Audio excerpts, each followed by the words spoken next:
That chaos in the White House. President Trump is on defense this morning after that scathing op-ed in the New York Times. You know, we have never seen anything like this before. A top administration official undercover warning the country the president is dangerous, describing how officials across the administration are working behind closed doors to rein the president in, keep the country safe.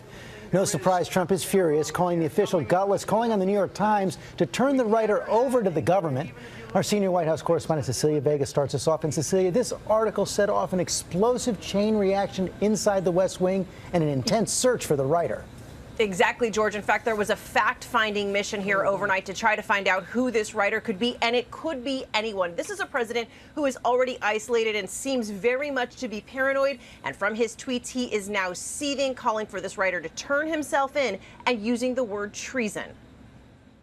It is an historic act of defiance from inside the ranks of President Trump's own administration. A self-proclaimed member of the resistance working to block aspects of the president and his agenda and claiming many others are doing the exact same thing. The anonymous person, identified only as a senior official, writing in the New York Times, "We believe our first duty is to this country, and the president continues to act in a manner that is detrimental to the health of our republic. That is why many Trump appointees have vowed to do what we can to preserve our democratic institutions while thwarting Mr. Trump's more misguided impulses until he is out of office." The writer adding, "The root of the problem is the president's amorality. Anyone who works with him knows he is not more to any discernible first principles that guide his decision-making." The New York Times says revealing the identity will cost the official his job. President Trump livid. So when you tell me about some anonymous source within the administration, probably who's failing and probably here for all the wrong reasons, anonymous, meaning gutless, a gutless editorial. Press Secretary Sarah Sanders issuing this scathing rebuke. The coward should do the right thing and resign.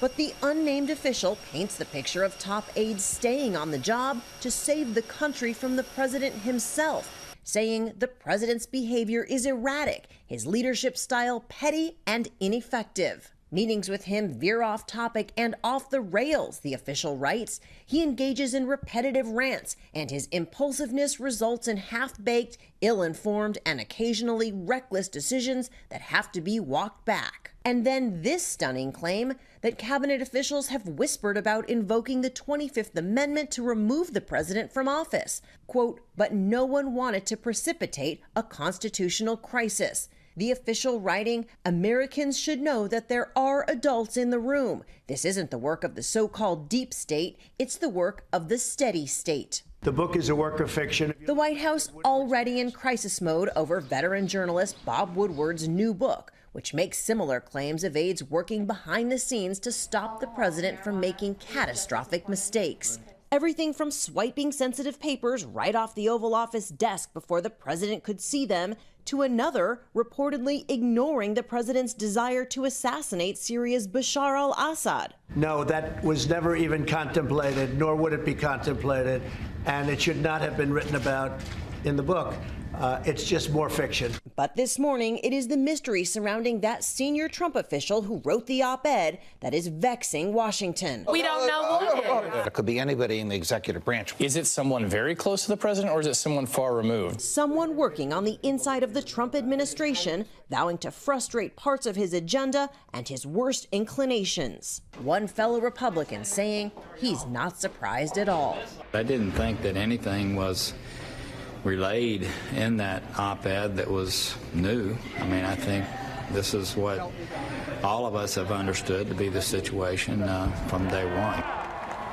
So what we have heard in this op-ed is not an isolated sentiment at all. When you often talk to high-ranking officials here, they will privately say the same thing, that they are protecting the president from himself and, frankly, the country from the president's impulses. But today, the West Wing is really consumed with trying to find out who this writer is. We know about that fact-finding mission overnight. And, George, I got to say, we also know that White House aides and allies overnight were circulating a text message saying the sleeper cells have awoken.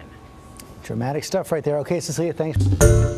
Hi, everyone. George Stephanopoulos here. Thanks for checking out the ABC News YouTube channel. If you'd like to get more videos, show highlights, and watch live event coverage, click on the right over here to subscribe to our channel. And don't forget to download the ABC News app for breaking news alerts. Thanks for watching.